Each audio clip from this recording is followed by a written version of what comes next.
Until his license expires at midnight, we will simply push Tony's side into his property. What it is doesn't matter to me. If you're in the water, it doesn't matter to me. Even if it's soup, I don't care. Cross the finish line. Whether we can cover that entire stretch in about 100 feet. Are you aware of how much moving the back will cost? For stealing gold from under his nose, Tony Beets is suing Parker Schnabel. The veteran Tony Beets says Parker has been intruding on his property and stealing gold that isn't his. In a bitter rivalry that has ripped through the Yukon, it becomes evident that this is much more than simply gold as the legal struggle progresses. It has to do with control, pride, and power. Watch to find out how far each will go, because everyone will be shocked by what follows. The conflict between ego and gold. It's like the Wild West and the untamed wilderness of the Yukon. However, the focus is on who can unearth the most gleaming rocks, rather than gunfights. It's not only about the gold, let's face it. It's about inflated egos, boasting rights, and out-scheming the other to get to the top. Parker Schnabel, the so-called golden boy who believes he is revolutionizing mining, is in one corner. The location I had heard so much about. I wanted to visit and discover what options were available, how they were finding the gold, why there was so much of it, and what the infrastructure and miners were like.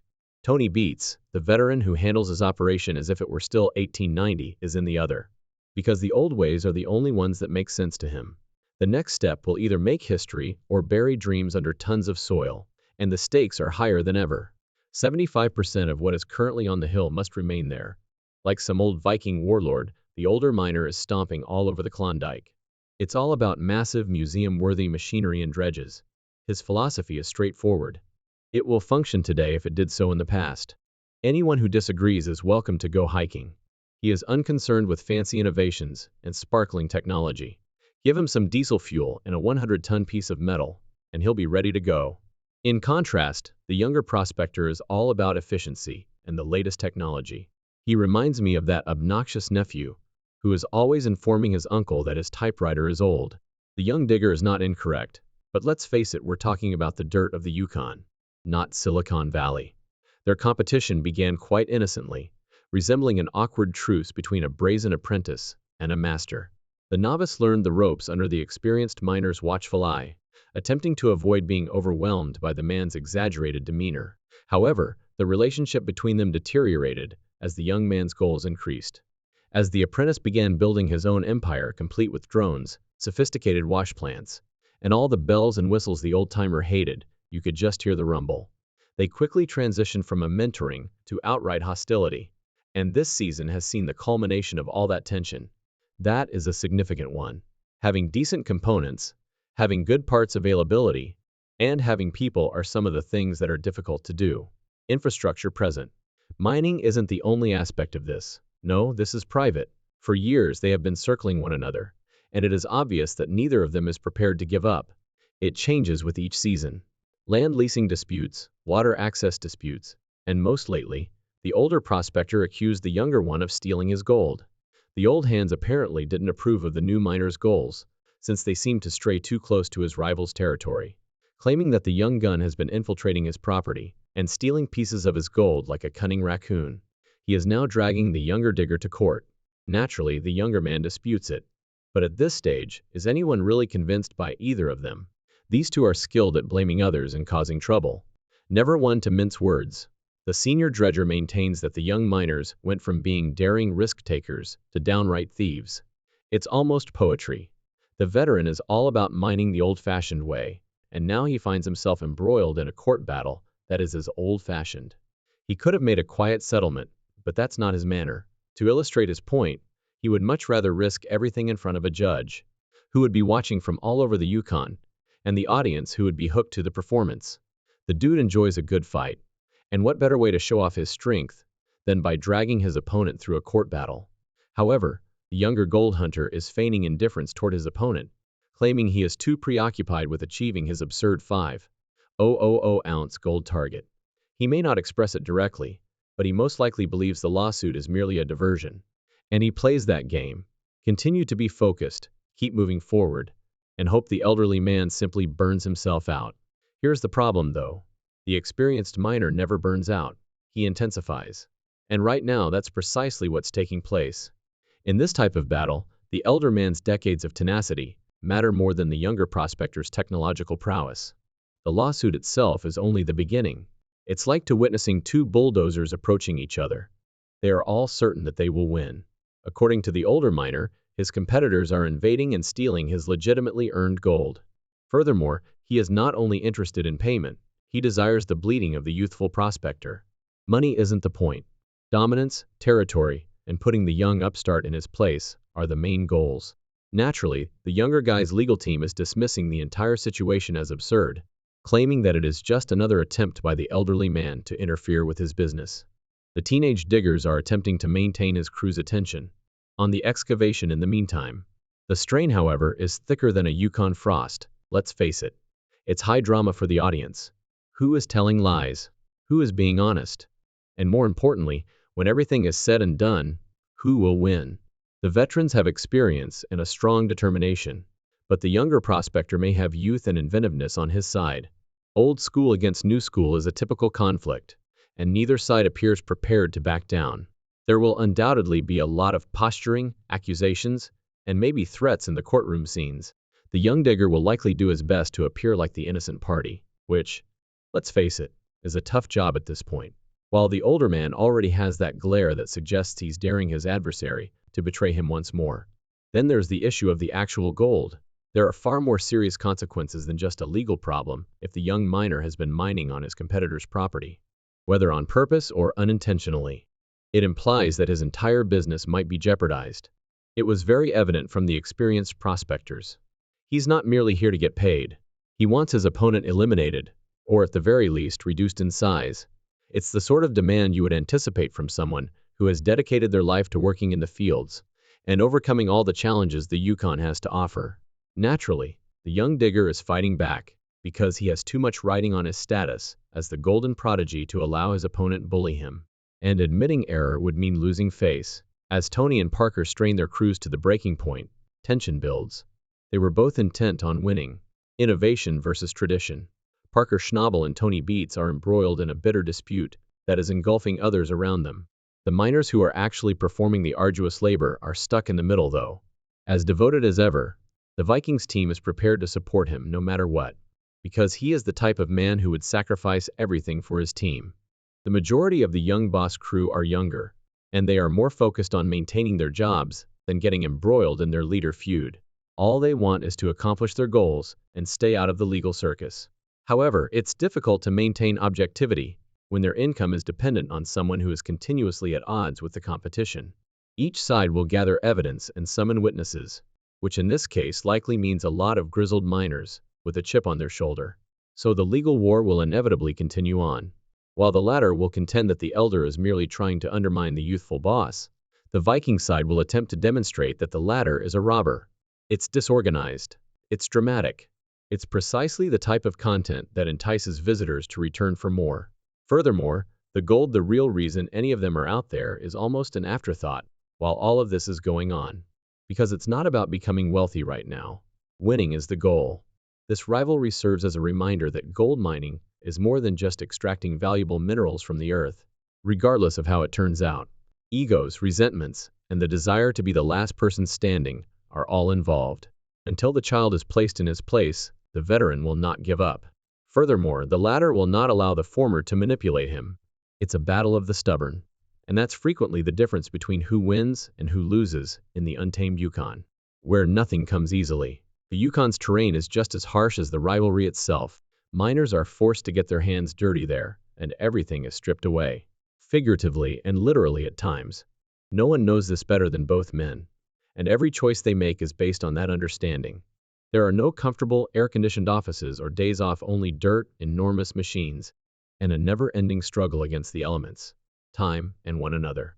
In the midst of all of this, they are attempting to bring one of them down permanently by suing each other. The court case becomes a full-fledged spectacle as it drags on for weeks. In search of the most recent drama between these two titans of gold, reporters begin to flock to the area. The savage nature of the Vikings is evident, as they blatantly bark at everyone who stands in his path. He intends to make sure the younger competition understands that he is in it for the long run. The scenes in the courtroom resemble a boxing match. The already dense air gets more tense with each round. Old, worn, and dog-eared maps are produced by the older man's attorneys to support his claims, showing every inch that the opponent allegedly crossed. In response, the young man presents satellite photos. Modern technology is attempting to surpass traditional approaches, demonstrating their belief that boundaries were misunderstood. It goes beyond maps and data. The goal is to undermine one another's credibility. The counsel for the veteran portrays his opponent as a naive youngster who got in too deep without knowing the true rules. However, the defense contends that the old-timer's claims are purposefully false in order to prevent the new leader from succeeding at every opportunity. They contend that the claimed limits are unofficial and never recorded.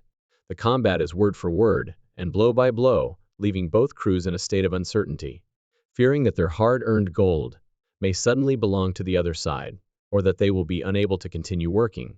The seasoned miner is still focused on keeping his staff employed while the trial drama plays out. In the hopes that the judges will support them and find the effort worthy, they continue to operate the dredges.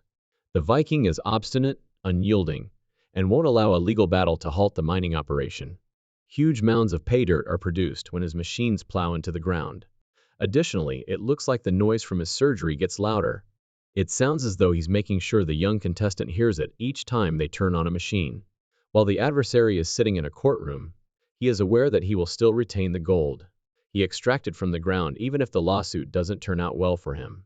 And that could be sufficient to win. Naturally, the younger boss is also not slowing down. He calls in a few favors, pushes his team harder, and invests more money in new technology. In addition to protecting his name, he needs those ounces to settle the avalanche of debt he has accrued over the years. He is aware that he is treading carefully. Everything he has strived for could fall apart with one mistake. Nevertheless, he continues on his current path despite the increasing pressure. He has no intention of providing the elder adversary with the pleasure of witnessing his perspiration. He continues to concentrate on the gold and the figures, as though extracting more ounces would make things better. The conflict, the litigation, the stress. However, everyone knows in their hearts that it's not only about the gold. The goal is to defeat the Viking. The lawsuit's repercussions extended beyond these two. Miners begin to choose sides. The veteran is viewed by some as a representation of the perseverance and fortitude required to survive in the Yukon. They look up to him because he is a tough guy who never gives up. For others, the young CEO represents the future, someone who isn't afraid to try new ideas and take chances that could lead to more efficient mining. Even among miners who are not directly involved, the tension is evident and the camps are divided. This rivalry almost seems to have turned into a proxy conflict for the future of gold mining in general. Tradition versus innovation, old versus modern. As Tony and Parker work through the fallout, their rivalry endures. Both remained intent on finding gold. Happy rating, divided family. Naturally, the makers of the show are consuming it. Every conflict and every new development in the legal matter makes for excellent television. By manipulating sequences to make the dispute seem even more severe than it already is, they intensify the rivalry. Video shows Tony frowning while Parker's machinery extracts gold. But as Tony's dredge maneuvers pay dirt, Parker rolls his eyes. The whole purpose of it is to keep the audience on the edge of their seats. And it's effective. The drama and spectacle of it all attract viewers in week after week. Because it's not simply about gold at its foundation. It concerns rivalry, ambition, human nature, and the extent people would go to in order to establish their worth. The Yukon itself is unconcerned in the meantime. The waters continue to flow. The ground remains firm. The winters remain frigid. And the unending expanses of gravel and dirt don't give a damn about who wins or loses. The true obstacle is always the terrain, which is hard and cruel. Tony and Parker are free to fight as much as they choose. However, who discovers gold and who returns home broke is ultimately up to the Yukon. Perhaps that's what makes it all so ironic. Although they are engaged in combat, the territory they are attempting to capture is their true adversary. Both parties begin to feel the strain as the season goes on.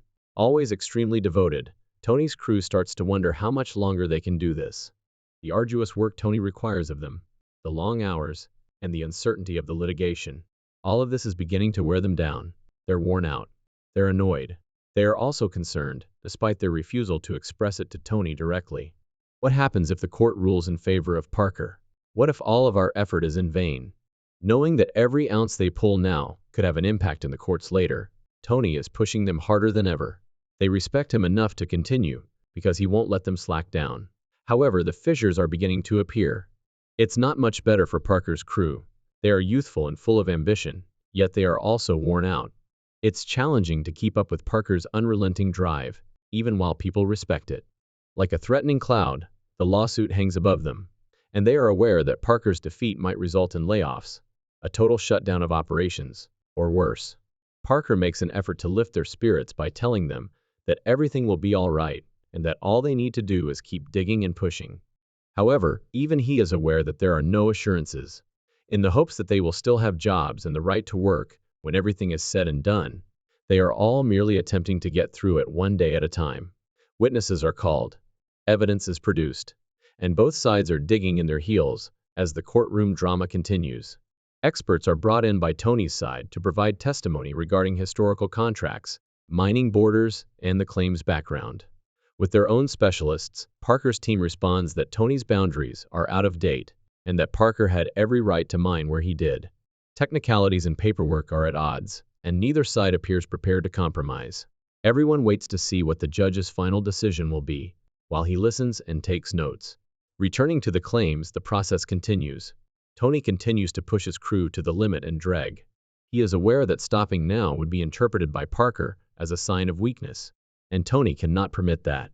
Parker, meanwhile, is making every effort to meet his goals in order to demonstrate that he is still the prodigy that everyone believes him to be.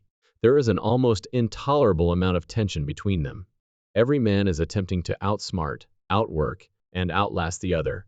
The Yukon, meanwhile, looks on, unconcerned with their competition, their hardships, or their intense desire to win.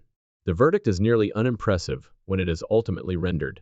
Parker did, in fact, go beyond his bounds, but the judge finds that it wasn't deliberate.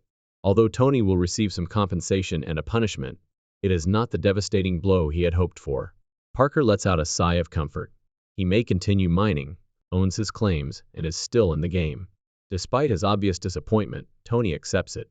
He's not content, but he's also not finished. Because that's what he does, he will continue to push, mine, and fight. Both men return to their claims at the end of the season. The rivalry is still going strong despite the lawsuit behind them. Ever the old-school kid, Tony is adamant about proving that the old methods are still the best, so he keeps his workers and his machinery operating. Parker, who believes that invention is the key to success, keeps moving forward with his devices and ambition. And the Yukon is unchanged as usual, hard, unforgiving, and abundant in gold. For those who are prepared to put in the effort, what are your thoughts? Is Tony's fortitude the secret to surviving, or is Parker's ambition the way to the future? Tell me in the comments below. Remember to share your opinions and to like and subscribe.